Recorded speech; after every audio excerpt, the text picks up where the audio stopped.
दोस्तों नमस्कार। एक बार फिर से मैं डॉक्टर सुभाष जी के पास हूँ और एक बार हमने उनसे बात की थी पीछे पत्रिका के बारे में, देश हरियाणा, जिसके वो संपादक हैं। और ये पत्रिका अपने आप में एक प्लेटफॉर्म की तरह है। बहुत सारी विषयों पर ये जानकारी हमें देती है। हमारे हरियाणा की संस्कृति से जुड़े हमारे यहाँ के बहुत सारे ऐसे विमर्श हैं जो छूट जाते हैं और इस पत्रिका के बहाने वो बहाल हो जाते हैं। पिछली बार जो सर से मैंने बात की थी वो थी, जो पिछला अंक रहा है, बाल मुकुंद गुप्त विशेषांक। और इससे जुड़ी हुई मैंने सारी बातें की थी, बहुत सारी रचनाएं उनसे सुनी थी। और जिस तरह से पिछली बार का जो ये अंक अपने आप में बहुत ख़ास तरह का, बहुत महत्वपूर्ण अंक रहा है, वैसा ही अंक इस पत्रिका का इस बार का भी है। और ये है लोक आख्यानों का दस्तावेज़।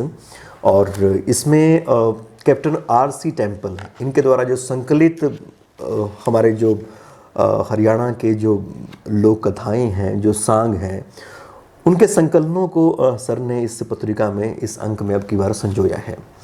तो इनके बारे में बात करने के लिए मैं सर के पास हूँ। सर नमस्कार। नमस्कार जी। सर, एक तो आपको बहुत सारी बधाई और बहुत सारा धन्यवाद भी संकलन के लिए। नहीं, आपका भी बहुत बहुत धन्यवाद जी। सर, एक आप ये बताएं कि ये जो आपने संकलन शुरू किया, तो इसका विचार फिर कब आया, कब लगा आपको कि इसके ऊपर काम होना चाहिए? देखिए, जैसे आपने ये बाल मुकुंद अंक की बात की, इसी का आखिरी पन्ना जब आप खोलेंगे, ये अंतिम जो कवर है, इस पे हमने एक अंक घोषित किया था, हरियाणा की लोक संस्कृति व लोक कला पर विशेषांक, कि हम एक अंक इस पे निकालेंगे जी।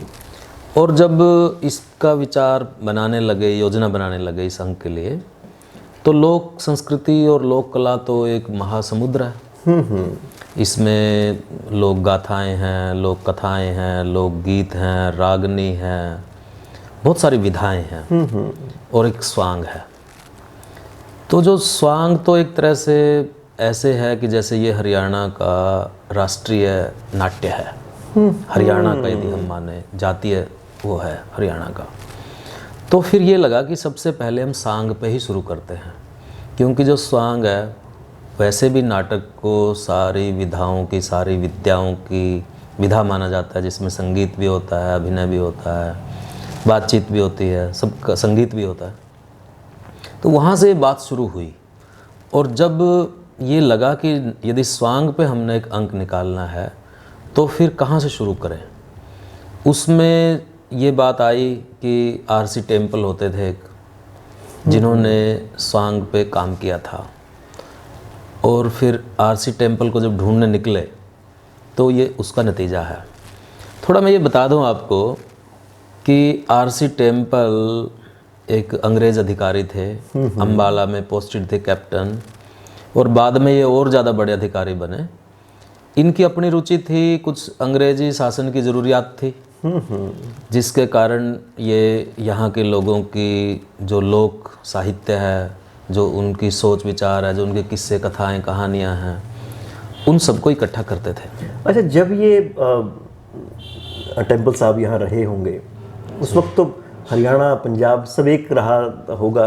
बिल्कुल। तो जब उन्होंने संकलन किया तो बहुत सारे हरियाणवी के उसमें रहे होंगे, तो पंजाबी का कुछ ना कुछ रहा होगा। बिल्कुल, मैं वही बता रहा था कि इन्होंने 3 वॉल्यूम में इनकी किताब आई थी, the legends of the Punjab. और पंजाब उस समय का पंजाब मानिए कि जो हरियाणा है, पंजाब है, हिमाचल प्रदेश है और जो पाकिस्तान वाला पंजाब भी है, ये सारा इतना बड़ा पंजाब इसका हिस्सा था। यहाँ से जो टेम्पल के जो डॉक्यूमेंट है, जो उन्होंने इनकी अपने खंडों की भूमिकाएं लिखी, उसमें तो उन्होंने बताया कि उन्होंने 108 कहानियाँ इकट्ठी की थी। ओके। पंजाबी में भी थी, हरियाणवी में भी थी, मुल्तानी में भी थी, इन सारी जो भी हमारी लोकल बोलियाँ थी, स्थानीय लोगों की भाषाएं थी। लेकिन जो छप के आया उसमें थी 59 कहानियाँ, 59 स्टोरी उसके अंदर शामिल थी। बाकियों का क्या बना, कहाँ गई, खराब हो गई या उनका उपयोग नहीं हो पाया, वो इसकी किसी को जानकारी नहीं है। अच्छा, टेम्पल का जो काल रहा है वो कौन सा रहा है? टेम्पल एक तरह से हरियाणा में जो उनका रहा कि ये जो किताब छप के आई 1884 में फर्स्ट वॉल्यूम आया, 1885 में सेकंड आया और 1900 में इसका थर्ड वॉल्यूम आया। इसने ये यहाँ की जो लीजेंड्स थे उसको इकट्ठा किया था अंग्रेज पाठकों के लिए। इसीलिए मतलब ये ना रोमन में है, मतलब उसने यहाँ से जो यहाँ के गायक थे उनसे सुन कर के डॉक्यूमेंट किया पर्शियन में, फारसी जो लिपि में। अच्छा, आपने कहा कि वो यहाँ के जो लोग गायक थे उनको सुना करते थे। अच्छा, वो अपने आप में अधिकारी भी थे, कुछ सरकार का भी प्रयोजन रहा है कि वो उनको इकट्ठा करे। तो कुछ आप बताना चाहेंगे कि किस तरह से वो चीज़ें रिकॉर्ड होती थी? वो खुद जाते थे या कुछ और लोग जाते थे? होता कैसे था काम? इसके बारे में भी उन्होंने लिखा है खुद अपनी भूमिका में अपना कि उसका उनका तरीका क्या था। कि उन्होंने ये लिखा है कि बहुत सारा हिस्सा तो इसमें से उनकी देखरेख में लिखा गया है, एक डॉक्यूमेंट हुआ है, खुद उन्होंने किया है। लेकिन इसके अलावा भी क्योंकि ये बहुत बड़ा एरिया था और बहुत ज़्यादा काम था और उनके अंदर एक जुनून था इकट्ठा करने का, तो उन्होंने कुछ मुंशीज़ को, यानी कि जो टीचर थे उस टाइम के कुछ पढ़े लिखे लोग थे, उनको ट्रेनिंग दी इस बात की कि वो किस तरह से इकट्ठा करें। ये भी लिखा है उन्होंने, क्योंकि जो कि ये जो पढ़े लिखे लोग थे ये ना गायकों की जो भाषा है उसको सुधार देते थे। जबकि टेम्पल या कोई भी जो संग्रह करता है वो जो लोग बोल रहे हैं या जिस भी उसमें गा रहे हैं उसको यूं का यूं रखना चाहता है, क्योंकि उसकी जो ओरिजिनलिटी है, उसकी जो मौलिकता है वो समाप्त ना हो। और जो पढ़े लिखे लोगों में और उसमें एक फ़र्क होता है बातचीत में, भाषा में, तो उसको वो अशुद्ध मान करके अपने आप ठीक भी कर देते थे। तो टेम्पल को इस बात का पता था और उन्होंने इस बारे में प्रयास किया पूरा। टेम्पल बहुत ही एक प्रोफेशनल, जैसे फोकलोरिस्ट होते हैं ना, वो थे वो, कि किस तरह से इकट्ठा किया जाना चाहिए। और इसके जो तीनों खंडों की जो भूमिकाएं हैं वो एक लोक का अध्ययन करने के लिए बहुत अच्छी उसके अंदर इंसाइट्स हैं। वाह। और उन्होंने ये बताया कि यहाँ के जो लोग थे, जैसे 2-3-4 तरह के लोग थे, कि कुछ तो जैसे हरियाणा के जैसे सांग इकट्ठे किए जगाधरी से, कि होली पे हर साल वहाँ पे सांग होते थे, होली पे और दशहरे पे। अच्छा। एक सप्ताह तक। अच्छा, जो ये मतलब आपने जितने यहाँ पे रागिनियाँ जितनी भी आई हैं, सांग आई हैं, तो साथ में लिखा भी है, मैं देख रहा था उसमें कि किसका है और वो कहाँ पे खेला गया। जैसे मैं देख रहा हूँ स्वांग राजा नलका और अम्बाला ज़िले की राजधानी, अम्बाला ज़िले की जगाधरी तहसील में वार्षिक तौर पर जिस रूप में प्रस्तुत किया गया, यानी कि जिसकी आप बात कर रहे हैं वही है। हाँ, जैसे वहाँ पे दिया है कि वो कहाँ पे खेला गया। बिल्कुल, वो यही एक अच्छे संकलनकर्ता के गुण होते हैं कि ये चीज़ कहाँ से प्राप्त की गई है। जैसे आर्कियोलॉजी होती है ना, कि कोई चीज़ कहाँ से मिली है, किस रूप में मिली, उसकी बड़ी महत्व होता है उस बात का। तो फोक में भी इस बात का बड़ा महत्व है कि वो कहाँ से इकट्ठा किया गया है, क्योंकि उसका अध्ययन जो है उसके साथ उसका अच्छा, एक और चीज़ क्या है, ऐसा सोचना मेरा सही रहेगा कि ये उस हरियाणा की बात करता है जिसके ऊपर अभी बाकी के जो प्रभाव हैं वो वैसे अभी आए नहीं थे। विशुद्ध रूप में हरियाणवी जिसको कहें, उसका अध्ययन ही हम यहाँ से समझ सकते हैं, क्योंकि फर्स्ट वर्ल्ड वॉर अभी नहीं हुई थी, हमारे हरियाणा के सैनिक अभी भर्ती नहीं उस तरह से हुए होंगे, तो खास तरह की क्षेत्रीयता, आंचलिकता रही होगी। हम अगर अपने वर्तमान को, अपने ठेठ हरियाणवी होने को समझना चाहें तो उससे मदद तो मिलेगी उसमें पूरी मदद इसके अलावा भी इस रूप में मिलेगी, क्योंकि ये जो सारे किस्से हैं ये ना म्यूजिकल हैं, पोइटिकल हैं, पद्य में हैं, छंदबद्ध हैं, जिसमें मिलावट की संभावना कम होती है। जैसे हम कोई कहानी या कोई कथा मान लो सुनाए, तो उसमें चीज़ हर एक व्यक्ति अपने तरीके से उसमें चीज़ें जोड़ता या घटाता बढ़ाता डालता चला जाता है, उसकी अपनी एक खूबसूरती है।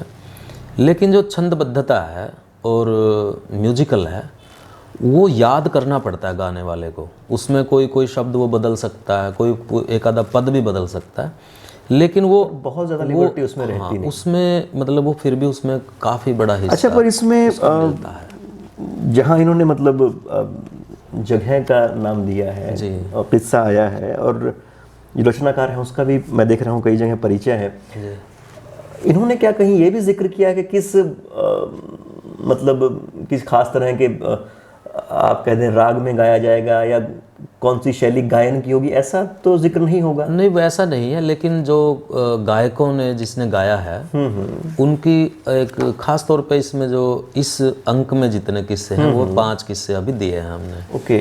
वैसे कुल मिला के हरियाणवी के 16 किस्से हैं जो हर अंक में एक एक करके हम छापते चले जाएंगे। ओके। अभी ये एक बात और मैं बताता चलूँ आपको कि अभी तक ये देवनागरी में उपलब्ध नहीं था। अभी तक ये किताब देश हरियाणा का इंतज़ार कर रही थी कि ये देश हरियाणा नाम की एक पत्रिका शुरू होगी और फिर ये देवनागरी में या हरियाणा के पाठकों के लिए ये उपलब्ध होगा। और हरियाणवी स्टडीज़ के लिए ये एक बहुत ही महत्वपूर्ण डॉक्यूमेंट हैं कि हमारा जो समाज है उसकी भाषा से लेकर के, उसके मनोरंजन के तौर तरीक़ों से लेकर के, या उनकी जो दार्शनिक डिस्कशन है इन किस्सों के अंदर उससे लेकर के, या जो हमारे समाज की जो सत्ता संरचना है उसको लेकर के, ये सब चीज़ें इसमें इसके पढ़ने से हरियाणा के बारे में मिलेंगी बातें। बाकी बड़ी हैरानी की बात है कि हरियाणा अलग हुए कितने दिन हो गए और हरियाणवी को जब लिपिबद्ध किया गया होगा, शुरुआती डॉक्यूमेंट्स में से एक ये है निसंदेह। बिल्कुल। और आज तक वो उस तरह से डिजिटलाइज हम उसको नहीं कर पाए, तो बहुत कुछ छूटता था। उसका एक तो ये है कि ये किताब जैसे आउट ऑफ प्रिंट हो गई, मतलब दिखाई नहीं दी। और फिर उसके बाद इसको रिप्रोड्यूस किया था वैसे भाषा विभाग पंजाब ने 1962 में। उस समय हरियाणा पंजाब एक ही था, क्योंकि पंजाब में तो ये किताब बहुत ज़्यादा कोट होती है। जो वहाँ के समाजशास्त्री हैं या फोकलोरिस्ट हैं, यानी कि लोक साहित्य पे जो काम करने वाले हैं, या जो पंजाब के समाज पे किसी भी रूप में काम करना चाहते हैं, वो इस किताब को कोट करते हैं। और पंजाबी में यानी कि गुरमुखी में उन्होंने पहले ही इसको कन्वर्ट भी कर लिया था। पर हरियाणा की समाजशास्त्र की किताबों में, इतिहास की किताबों में, या हरियाणा स्टडीज़ के जितने भी दूसरे और पहलू हैं उनमें आपको इसका कोई ज़्यादा जिक्र नहीं मिलेगा, सिर्फ नाम मिलेगा। और हमारे एक बड़े स्कॉलर हुए, मतलब जिन्होंने पहली पीएचडी की थी हरियाणवी के ऊपर, यादव साहब थे, उन्होंने की थी लखनऊ यूनिवर्सिटी से। उन्होंने इसका एक छोटा सा हिस्सा और कोट किया है, वही आगे तक चलता रहा है। शायद ये किताब मतलब जिन लोगों ने देखी है, ये इतनी चर्चा हरियाणा के उसमें इसकी नहीं रही है, इसीलिए अब शायद देश हरियाणा छपने के बाद इसके बारे में और चर्चाएं चलेगी, ऐसी उम्मीद है। तो आपने कहा कि इसकी अभी 5 किस्से आपने लिए हैं जी, तो बाकी भी कहानियाँ भी आएंगी? बिल्कुल, बाकी भी आएंगी। और जो ऐसी कहानियाँ हैं उसके अंदर जो हरियाणा से ही ताल्लुक़ रखती हैं, कुछ कहानियाँ ऐसी हैं बिल्कुल जो जैसे बहुत सारी कहानियाँ हैं जो हरियाणा के बाहर के समाज में भी होती हैं, लेकिन कुछ कहानियाँ हैं जो किसी खास समाज में ही रहती हैं, वो कहानियाँ भी हैं इसके अंदर। तो वो निरंतरता में हर अंक में अब हम एक एक दो कहानी किस्से डालते रहेंगे। अच्छा, मैं हालांकि हम आपसे विस्तार से बात करेंगे एक एक किस्से के बारे में, पर मैंने भी जब ये रागिनियाँ पढ़ी तो इनकी जो हरियाणवी है वो ऐसी नहीं कि जो आज के समय में हम हरियाणवी का पर्याय मानते हैं, ख़ास हमारे हरियाणा के रोहतक इलाके की कह लें या सोनीपत के इलाके की कह लें, बहुत ही साधारण, बहुत ही बहती सी हरियाणवी है। यही है। तो इसकी क्या विशेषता आप देखते हैं, वजह क्या देखते हैं? देखो, जो मतलब जिसको आजकल हम हरियाणवी मानते हैं, यानी कि रोहतक, झज्जर, सोनीपत, ये इस बोली को, ये वो हरियाणवी नहीं लगती है। बिल्कुल ठीक आपने कहा, ये बहुत ही स्वीट, जैसे मिठास भरी हरियाणवी है, लोक जिसमें जगाधरी और ये इस पूरे इलाके की, ये जो यमुना के साथ साथ जो पूरा इलाका चलता है, ये उसकी भाषा है।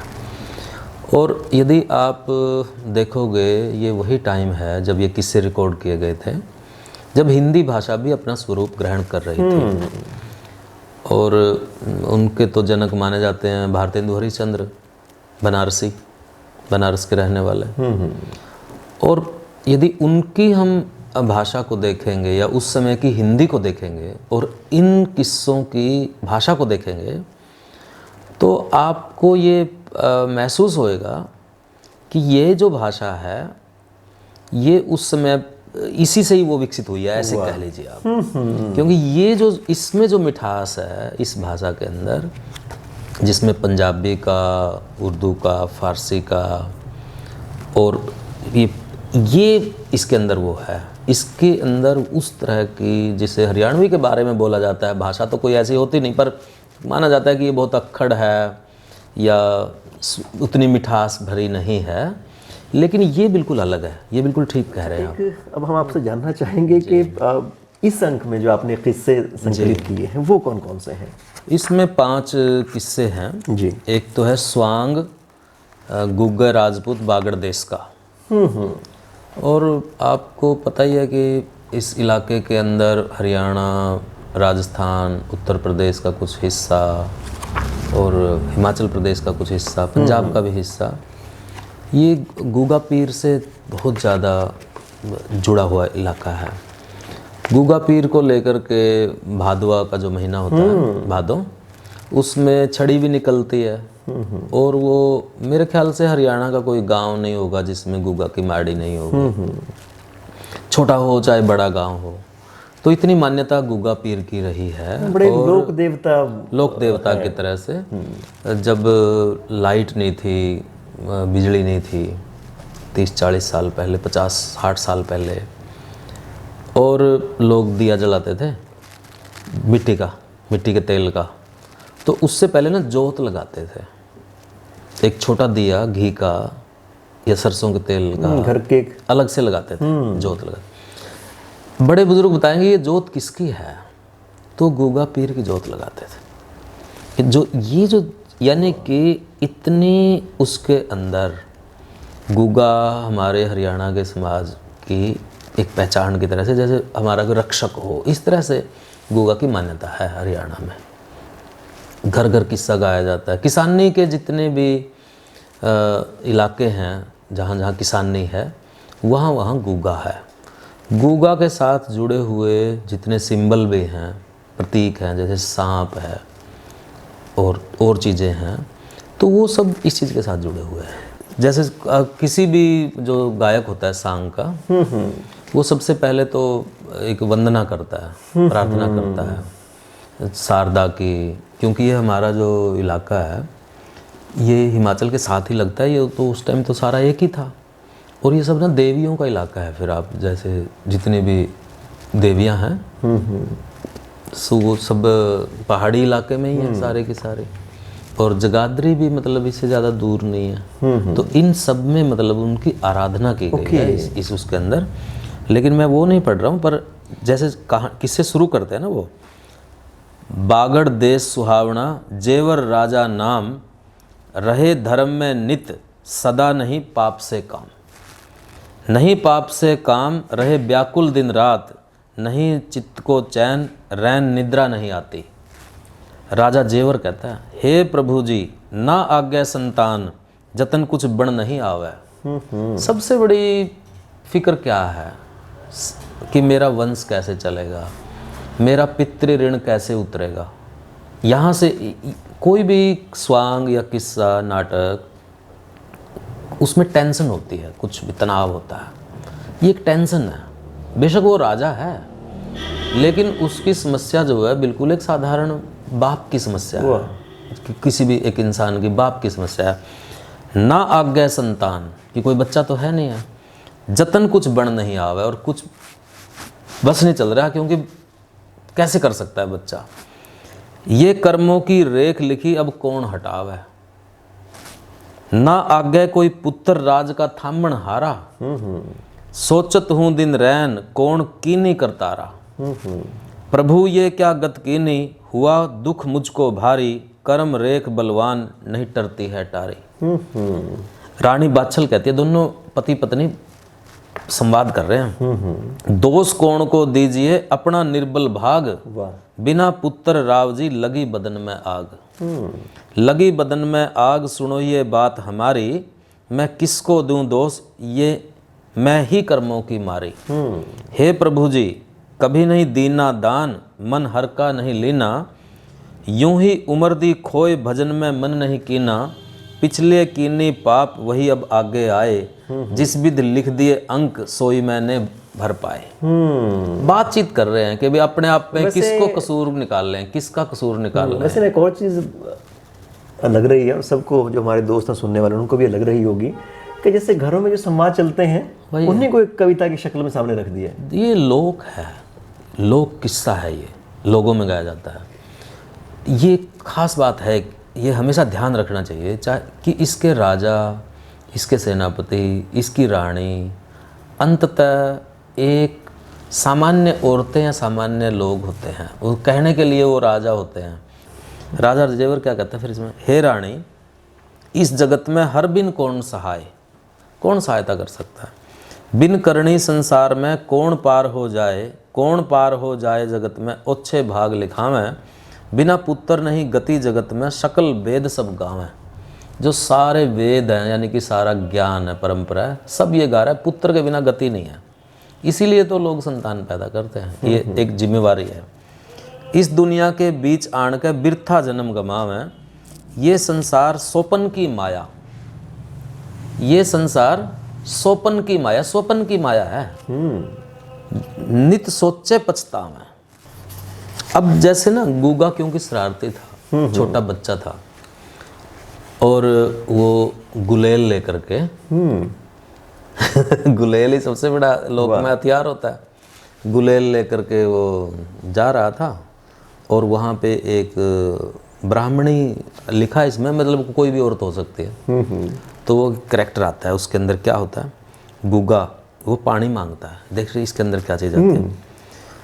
गुगा या मेरे मन में आई कहीं चलें शिकार, कहीं चलें शिकार, आज ऐसे मन को भाए, दीना घोड़ा छेड़ चला, चलूँ मैं इस जंगल के माए, हम छतरी राजपूत फिरे बिना कभी बैठा जाए, फिरे बिना ना बैठा जाए। हे हो यहाँ भान सर छाया, तन मुरझा गए आए, दीना घोड़ा छेड़ रावझट खुई पर आए। कुई पर आ गया वो। अब क्या होता है, ये प्रसंग है। हे दादी मुझे पानी पिला दे, वाह, हे दादी मुझे पानी पिला दे, नहीं मुख बोला जाए, प्यास लग रही है, बोले बन जाए, सूख गया, मुझे पानी दे पियाए, कहूँ मैं तुम्हारे तैं, कहूँ मैं तुम्हारे तैं, ये जो तैं है ना, ये जगाधरी है ये, कहूँ मैं तुम्हारे तैं, हुआ हाल बेहाल, नहीं मुख बोला जाए। अब वो क्या कहती है औरत, हे बेटा गुग्गा मेरे, कहूँ तुम्हें समझाए, माटी का बर्तन मेरा किस बिद देऊं पिलाए। माटी का बर्तन मेरा, ये नाटक में स्वांग में यही होता है कि पानी की प्यास लगी है, लेकिन आगे क्या, एक टेंशन आ गया। फिर कहानी ऐसे ही पड़ती है ना, माटी का बर्तन मेरा किस बिद देऊं पिलाए, किस बिद देऊं पिलाए, हे बेटा सुन ले बात हमारी, जो लग जागे छींट, बिगड़ जा माटी की झारी, इस विध कह के बात जब ही चलने की करी तैयारी कि मैं नहीं पहनती भाई, ये तो मेरा छिट्टा लग गया, तो मट्टी की जो जा रही है ना झूठ वो लग जाए। ठाकर दोगड़ दरे शीस, दोगड़ है दोगड़, ठाकर दोगड़ दरे शीस, मन करती सोच बिचारी, इतनी सुनकर बात जब धर गोरख का ध्यान, झट कांधे से तार के लीनी हाथ कुमान। तीर तार लिया गुग्गा ने तो जब सुनी ये बात, लीनी हाथ कुमान, जब ही मन क्रोध हुआ है भारी, मारे खैंच गुलेल, जब ये फूट गई हर झारी।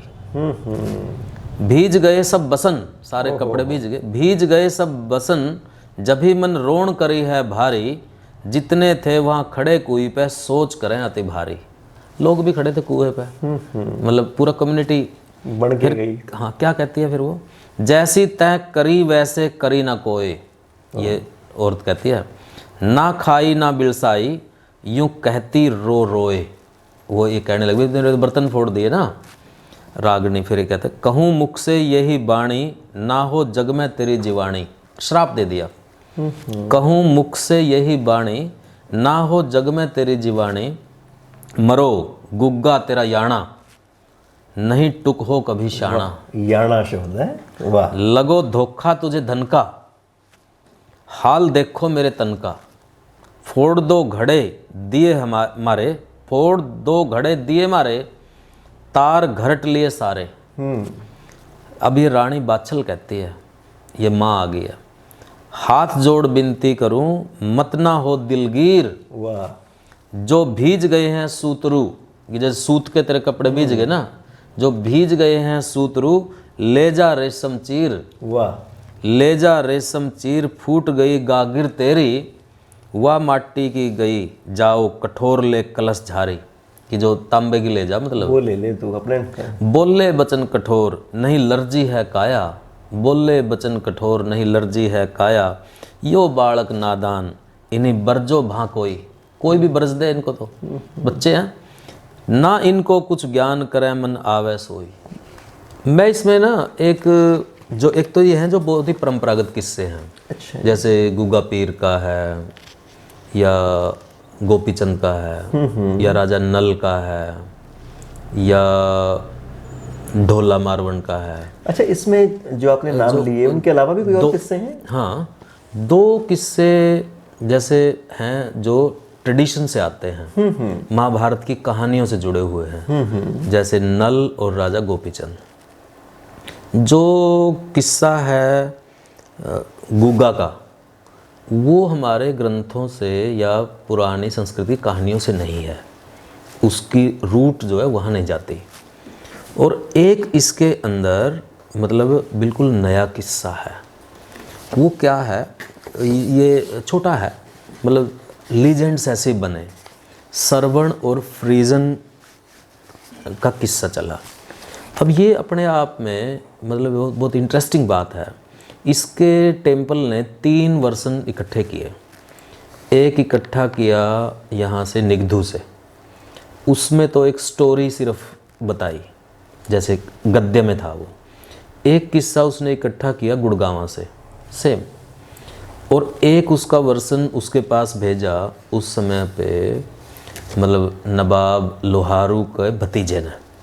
उसमें 30 लाइनें हैं। किस्सा क्या था? किस्सा बड़ा इंटरेस्टिंग है। ये जो फ्रीजन है, यानी कि ये होते थे एक अंग्रेज़ और अधिकारी थे बड़े, मिस्टर फ्रेजर था इसका नाम। फ्रेजर से ही फ्रीजन बना है। अब ये फ्रेजर जो अधिकारी था, ये एक बार जैसे सुपरविज़न पे कहीं गया, तो वहाँ उसने एक नौजवान को देखा जो बहुत सुंदर था। और जो इसका ऑफिसर था, मतलब जो मेट कह लीजिए उसको, या जो उसके सुपरविज़न करता था, तो उसको कई बार बोला कि देखो कितनी बड़ा अन्याय हो रहा है, इतना सुंदर नौजवान है और मतलब ये यहाँ पे काम कर रहा है, कोई छोटे मोटे अपराध में उसको पकड़ लिया होगा। ऐसे ही काम करवाते थे अंग्रेज। तो उसने जब 5-6 बार इस बात को रिपीट किया, तो जो मेट था उसने कहा कि ये तो कुछ भी नहीं है, इसकी बहन तो इससे भी बहुत सुंदर है। तो वो ऑफिसर फ्रेजर जो है वो कुछ रंगीला किस्म का आदमी था।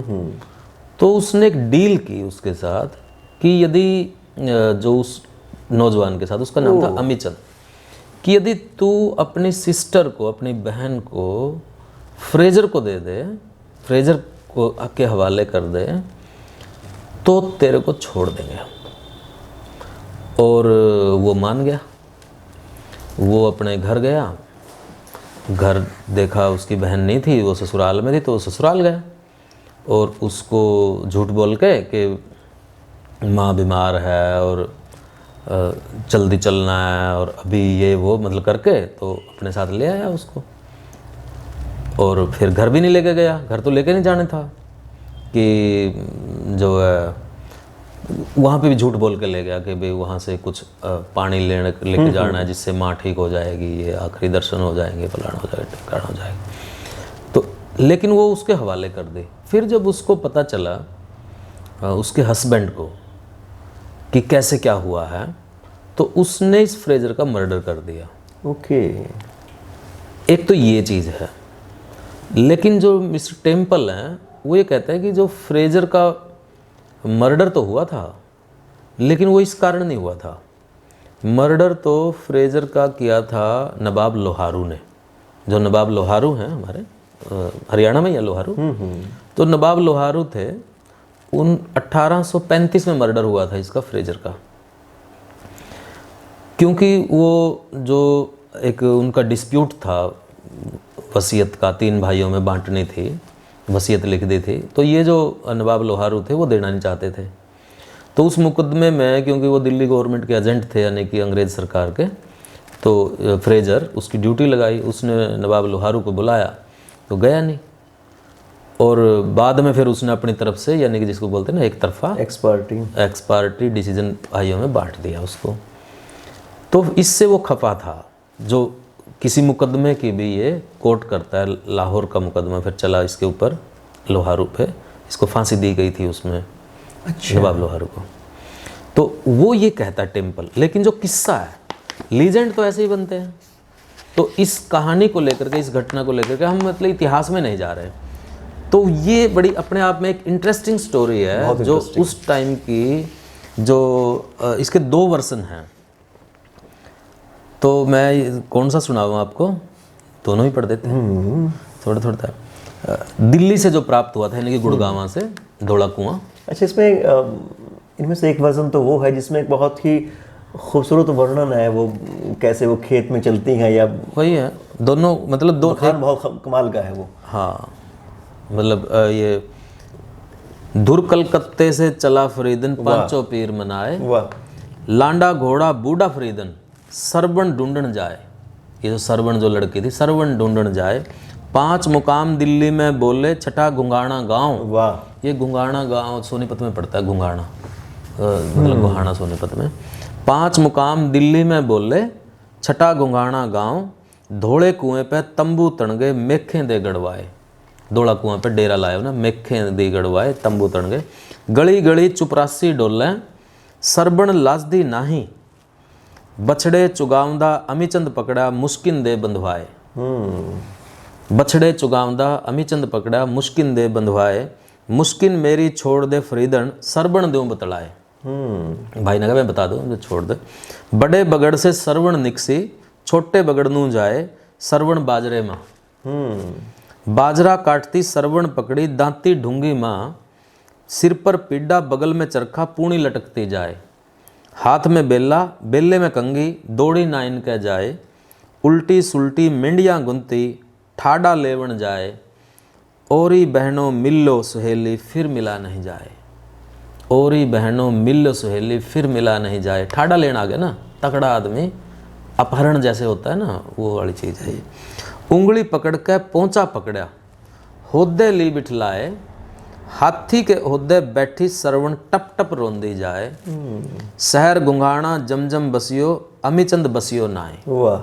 शहर गुंगाणा जमजम बसियो, अमीचंद बसियो नाई, आधी रात पहर का तड़का, तारे गिन दी जाए।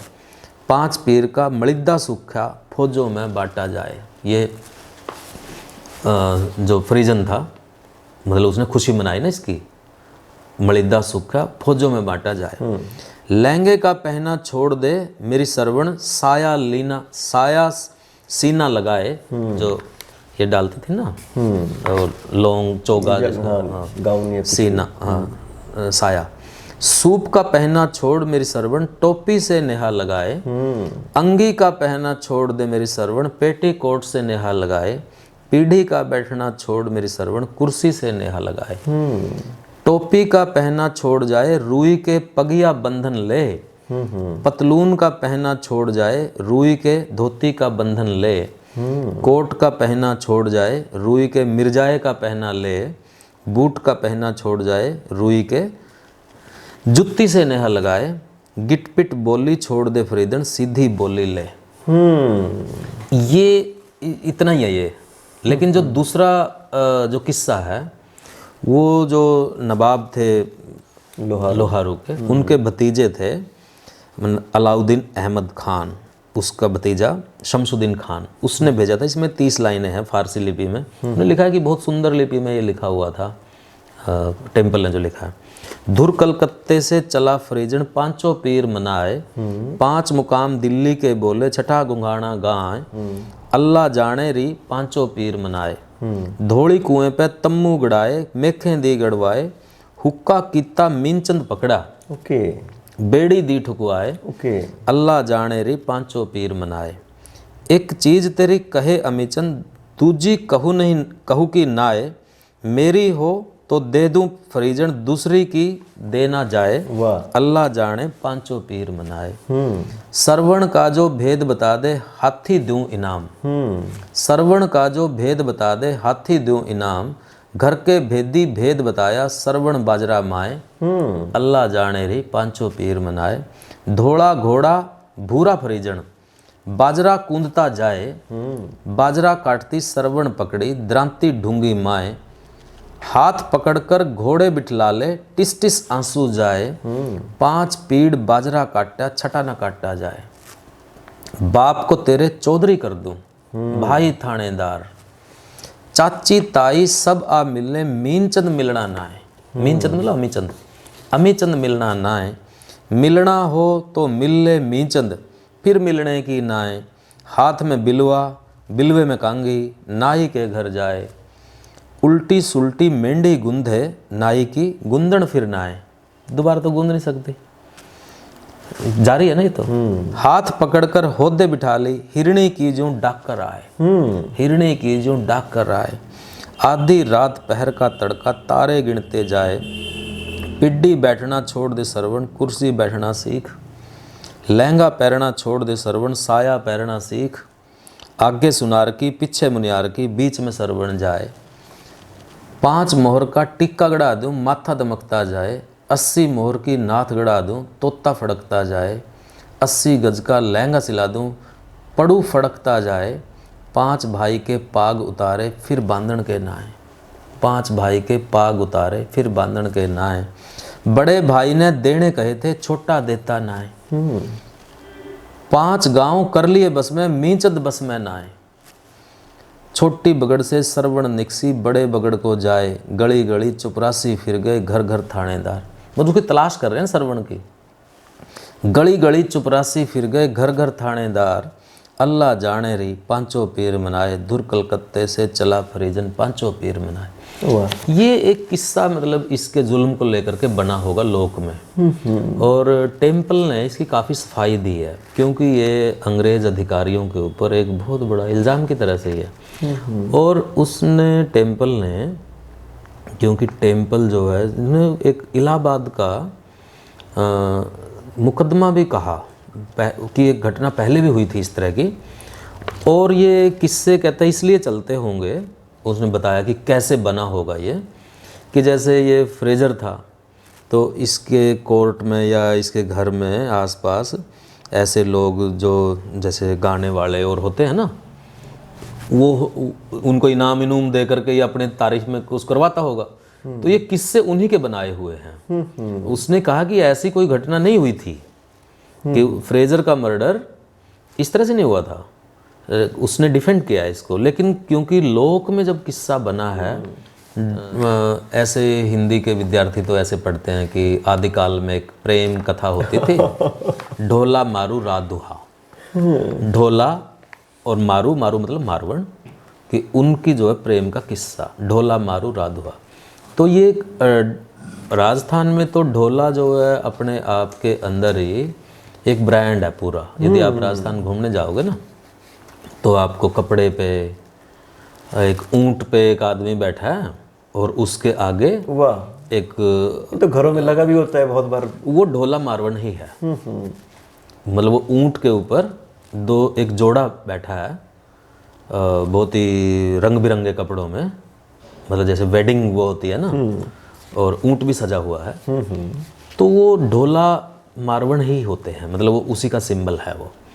तो ये तो राजस्थान में तो पूरा ब्रांड है ये। जैसे पंजाब की प्रेम कथाएं हैं, लीलो ये लैला मजनू, सिरी फरहाद, हीर रांझा, तो ये ढोला मारवण है। पंजाब की किस्सों में तो आपको ट्रेजिक मिलेगा कि अंततः क्या होता है, लेकिन इसमें ढोला मारू में मतलब ये एक सुखद किस्सा है, मतलब जैसे मतलब बाद में मिल जाते हैं, शादी हो जाती है ऐसे। तो ये ढोला मारवण का किस्सा है, जो कि एक प्रेम स्टोरी है, ये भी विरह की, कि बचपन में जैसे शादी हो जाती और अब लड़की जवान हो गई है, तो लोग ताने दे रहे हैं कि भाई देखो तेरे उम्र की लड़कियां तो शादी हो रही हैं, तेरे से छोटी छोटियों के भी, या तेरे जैसी उम्र की लड़कियों के तो मुकलावे भी हो गए। क्या तेरा बाप जो है उसके पास धन नहीं है, धन की कुछ ओछ है, या तेरे को कोई लड़का नहीं मिल रहा है? लड़की का कुंवारी रहना तो आप समझ सकते हो कि घर में लड़की बैठी है। तो ये बातें चलती हैं। होता असल में था क्या कि मारवण की शादी जो है बचपन में ही, जैसे बोलते हैं ना कि भाई प्रांत गुड़ की बेलियाँ हाँ प्रांत में मतलब कर दी, ऐसे ऐसे कर ली गई थी। लेकिन बाद में जैसे कि भूल भाल जाते हैं तो वो फिर मारवण जो है, जो उसके उसमें पक्षी आते हैं, बहुत सारे प्रवासी पक्षी जैसे आते हैं, तो उनके माध्यम से मैसेज भेजती है। वाह। मतलब अपने प्रेमी को कि भाई ये ऐसे लिख करके, ये बहुत ही मतलब एक खूबसूरत हुआ है कि उनके पंखों के ऊपर जो है मतलब वो अपना मैसेज भेजती है इस तरह से। लेकिन वो मैसेज उनको उसको ना मिलता नहीं है। क्यों? क्योंकि जहाँ वो रह रहा है ढोला, उसके एक पत्नी है ऑलरेडी वहाँ पे। अच्छा। तो वो क्यों दूसरी उसको स्वीकार करेगी? तो वो जो मैसेज हैं मतलब उनको वो उस तक मिलता नहीं है।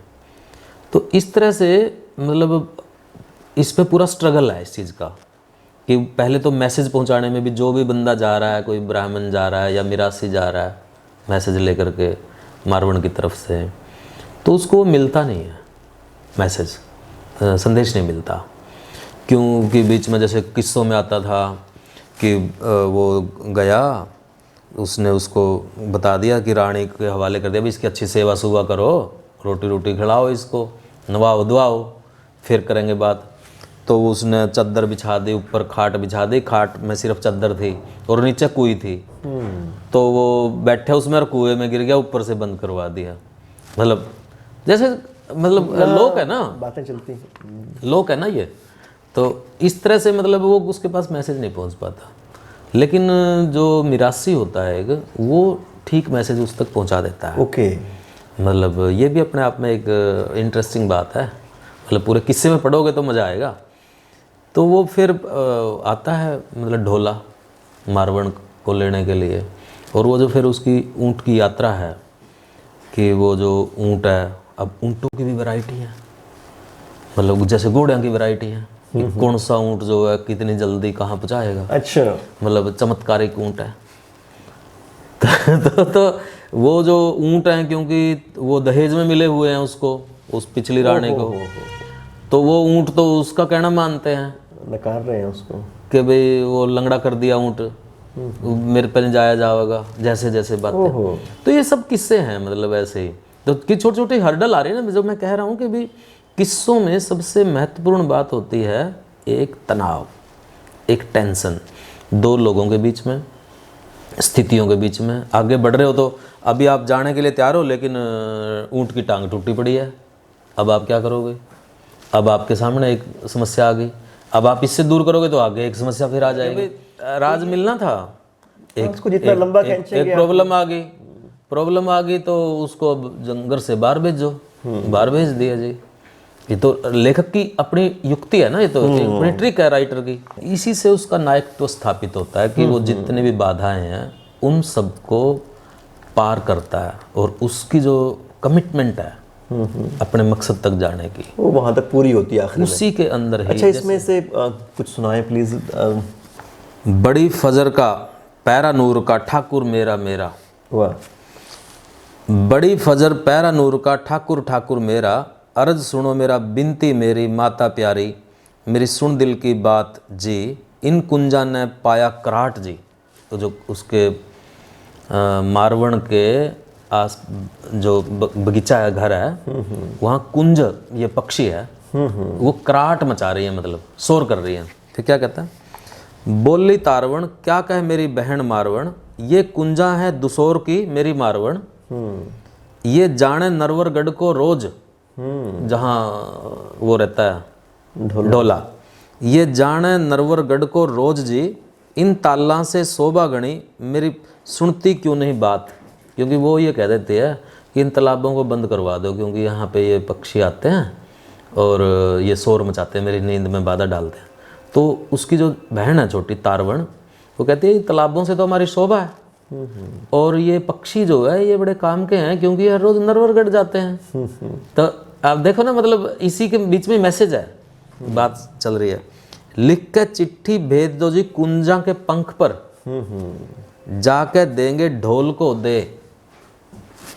बड़ी फजर पैरा नूर का रानी मारवण, सुहेलियां ली बुलाए जी। 360 सुहेलियां और रानी मारवण, सरवर ताला को जाए जी। अर्ज सुनो मेरी बेनती मेरे कुंजा प्यारे, सतजुग सच्चा पहरा बिरतदा जी। कुंजा करे जवाब जी, मन के भेद बता दे, रुक्का दे लिखा जी। क्या दे देंगे हम मैसेज, लेकिन अपना मन के भेद बता दे, रुक्का दे लिखा जी। बोली मारवण क्या कहें मेरे कुंजा प्यारे जी, मेरी चिट्ठी तुम ले जाओ राजा ढोल पे जी। बोले कुंजा मेरी अर्ज सुनो रानी मारवण, तुम सुनो हमारी बात। लिख लिख चिट्ठियाँ सारी की बांध दो, हमारे पंखा के बांध। वाह। लिख लिख चिट्ठियाँ दिए पंखा के बांध जी। धर के डारी लगावते कुंजा पैर, नरवरगढ़ को आवते कुंजा दुसोरे। सरवर ताला बढ़ गई कुंजा प्यारे। अब ये क्या होता है कि ये कुंज जो है यानी कि पक्षी वहाँ जाकर के तालाब में चली गई, और जो उनके ऊपर लिखा था वो मिट गया। वाह। अब लेकिन जो कुछ बूढ़ी कुंजें थी वो इतनी जल्दी नहीं पहुंच सकी थी तालाब पे, जैसे अभी जवान तो जल्दी पहुंच जाते हैं। फिर उनने पूछा भी था, रे वो कहाँ है चिट्ठी, वो तो धुल गई, बाद में याद आया उनको। तो वो बूढ़ी कुंज के उस पे ही था वो मैसेज लिखा हुआ। तो वो फिर जाती है उसके महल में, तो वो उसको देख के कि एक पक्षी आया है, को उसका जो ढोला और जो उसकी पत्नी है वो बैठे बात कर रहे हैं। तो वो देखते हैं कि एक पक्षी आया है, तो वो अंदर जाने लगता है। बाद में वो देखती है कि भी इसके ऊपर तो कुछ मैसेज, कुछ खतरे की घंटी लिखा हुआ है कि एक तो मारवण का मैसेज है। तो वो उसको नहीं मिलने देती वो। तो इस तरह से मतलब छोटे किस्सों के माध्यम से। अच्छा, एक और चीज मैं देख रहा हूँ कि इसमें जो किस्से हैं हमारे, इसमें चाहे पशु हों चाहे पक्षी हों, वो सब बातें करते हैं, संवाद करते हैं। हाँ, आपने देखा कि लोक में लोग बातें करते हैं जानवरों के साथ, कुत्तों के साथ, बिल्लियों के साथ, बैलों के साथ। बैलों के साथ बात करते हैं, चल भाई इधर हो जा, घोड़े के साथ घोड़ा मरले। हाँ, आगे चल ले, कुछ खा ले भाई, चल भाई पानी पे आके ले आऊँगा था ना। ऐसे जो हाड़ी है बात करता है ना अपने पशुओं से यार, जो बहुत ही अपनी आत्मा होती है ना, वो सामने आती है इसके अंदर। और जितनी भी हमारी, जैसे जिसको बोलते हैं ना, जैसे पानी पे काई जम जाती है, हमारे उसमें जो सोच में जो काई जम जाती है ना, वो उतार देती है ये। क्योंकि इसके अंदर जो सवाल होते हैं बहुत ही मानवीय सवाल होते हैं, प्रेम के सवाल। ढोला मारवण का प्रेम है, या नल राजा दमयंती का प्रेम है, या गोपीचंद का प्रेम है, ऐसे कह लो। उच्चता है उसके थॉट की, विचारों की। ये जब चीज़ आती है ना, और ज्यों-ज्यों हम इन कहानियों में, किस्सों में बात करते हैं, इनके साथ थोड़े टाइम के लिए रहते हैं, तो हमारी जो वो हैं तो हम मनुष्य ही, वो भावनाएं उभरने लगती हैं जो हमारे अंदर हैं। और हमारा जो दैनिक जीवन है, जो जीवन के संकट हैं, जो समस्याएं हैं, जिनकी वजह से कई बार वो पीछे छूटने लगती हैं, वो होने लगते हैं, तो हमें मज़ा आता है। और दूसरा शायद ये बात भी समझ में आती है कि गरिमा को प्राप्त करने लगते हैं। और कहीं भी यही बात समझ में आती है कि जो हम बहुत पढ़ लिख लेते हैं, बहुत कुछ देखते हैं आजकल, तो व्हाट्सएप पे या बाकी जो चीज़ें हैं लगातार माध्यमों में अपने आप को डुबाए रखते हैं, तो जो असल जो हमारी जो सहज प्रकृति है वो हमसे छूटती है, और इसके बहाने उसके हमें कहीं ना कहीं दीदार हो जाते हैं। मैं एक आपको इसके संपादकीय का एक हिस्सा सुना देता हूँ। जी प्लीज़। इसका शीर्षक है जीवन धाराओं के समंदर हैं लोक आख्यान। जीवन धाराओं के समंदर हैं लोक आख्यान। मनुष्य की सबसे आनंददायक क्रिया है बातें करना और बातें सुनना। यही किस्सों में यही मिलता है, बातें करना और बातें सुनना। बातें सुनने और करने का आदिम युग से ही मनुष्य का साथ बना रहा है। अपने अनुभवों, भावों, विचारों को संरक्षित करने और पीढ़ियों को हस्तांतरित करने के लिए मानव अपनी संवाद शैलियों को निरंतर परिष्कृत करता रहा है। इसलिए अनेकानेक विधियों, तरीकों की खोज करता रहा है। किस्सों, कहानियों, गीतों, गाथाओं, आख्यानों, नाटकों की रचना इसी प्रक्रिया का हिस्सा है। ये सब के सब मोड ऑफ एक्सप्रेशन है, मनुष्य ने समय समय पर इजाद किए हैं। ये मान के चलिए, अब मनुष्य ने अपने जीवन संघर्षों और आकांक्षाओं को इनमें संयोजित किया है और इनकी सामूहिक अभिव्यक्ति की परंपराएं स्थापित की। आधुनिक युग की भागदौड़, आपाधापी और जीवन में तकनीकी यंत्रों की अत्यधिक उपस्थिति ने मनुष्यों के बीच के संवाद को कुछ कम किया है। जो डायरेक्ट संवाद है उसको कम किया है। ज्यों-ज्यों मनुष्य के बीच संवाद घटा है, त्यों-त्यों जीवन में तनाव, निराशा और उदासी बढ़ी है और मानव जीवन में आस्था भी घटती गई है। सीधे संवाद के माध्यम से मनुष्य अपने सुख दुख को बांटता है और इसी प्रक्रिया में ही जीवन में उत्साह, ऊर्जा व आस्था का संचार होता है। इसमें यह भी लिखा है कि कुछ जो बहुत अधिक शाणे लोग हैं, मैं देख रहा हूँ आपको, और उसको इस बातें करने को गपबाजी कह करके टाइम पास करने का या टाइम बर्बाद करने की बात कह सकते हैं। और बहुत सारे लोग जो है, जैसे अब मोबाइल है, मोबाइल ने सीधे संवाद को कुछ कम किया है, संवाद तो बढ़ा है। आप देखेंगे जितनी मोबाइल कंपनियां हैं ना, उनकी भी एडवर्टाइजमेंट यही है कि ज़्यादा से ज़्यादा बातें करो। तो मित्रों, ये थी हमारी बातचीत और आज हमारी बातचीत के केंद्र में रहा ये पत्रिका का अंक, और ये 26वां अंक है देश हरियाणा पत्रिका का, नवंबर-दिसंबर का अंक 2019 के लिए। और कैप्टन आर.सी. टेम्पल द्वारा जो the legends of the Punjab, इसके तहत जो हरियाणवी के जो किस्से हैं उसमें से 5 का इसमें फ़िलहाल इस अंक में संकलन है। तो उन पर हमने बात की, कुछ कहानियाँ सुनी, कुछ रागिनी आपको बताई, कुछ उनसे जुड़ी बातों पे चर्चा हमने की। बिल्कुल। और संपादकीय हालांकि इसके बहुत शुरू में होता है और आखिर में हमने संपादकीय भी उसमें लिया है। तो मेरे को तो खैर प्रतीक्षा रहेगी अगले अंक की भी, ताकि उनकी भी हम कहानियाँ जान सकें। और इन कहानियों को जानना एक तरह से अपने आप से परिचय पाने जैसा है। तो आप, मैं सिर्फ एक बात इसमें कह देता हूँ कि देखिए, कई बार हम इन कहानियों को, किस्सों को सिर्फ एक अनपढ़ लोगों की बात, उनके मनोरंजन का जरिया, इस तरह की चीज़ें मान करके छोड़ देते हैं कि ये पुरानी बातें हैं, कि इनमें पुरानी बातें नहीं हैं। ये मानवीयता इनके अंदर समाहित है। तो इनको, इनके साथ जुड़ना, एक तरह से अपने आप को, जैसे अपना बचपन आदमी फिर से प्राप्त करना चाहता है, ये उस तरह की चीज़ है। और जो शोधार्थी हैं, जो ज्ञान के क्षेत्र में शामिल हैं, उस पे काम करते हैं, उनके लिए इन किस्सों को, यदि वो जन इतिहास लिखना चाहते हैं, जनता की बात को आगे बढ़ाना चाहते हैं, तो उनके जनता के जो सोर्स हैं, जो स्रोत हैं, जो उनके किस्से हैं, चाहे उसमें मनोरंजन है, कुछ भी है, उसके माध्यम से ही चीज़ों को आगे बढ़ाने के लिए बड़े इम्पोर्टेंट ज्ञान इनमें शामिल है कि लोग किस तरह से डिबेट करते थे, कैसे डिफरेंट जो विभिन्न किस्म की जो संस्कृतियां हैं, जो नाग संस्कृति है, आर्यन संस्कृति है, उनके जो आपसी संघर्ष हैं, उनके जो आपसी मेल के बिंदु हैं, जो गूगा पीर के माध्यम से हमें दिखाई देते हैं, गोपीचंद के माध्यम से जो दिखाई देते हैं, तो वो जो एक फ़िलोसफिक और हिस्टोरिकल डिबेट है वो इसमें शामिल है। ये सिर्फ इस तरह से कि मनोरंजनात्मक बात नहीं है कि कुछ अनपढ़ लोगों का,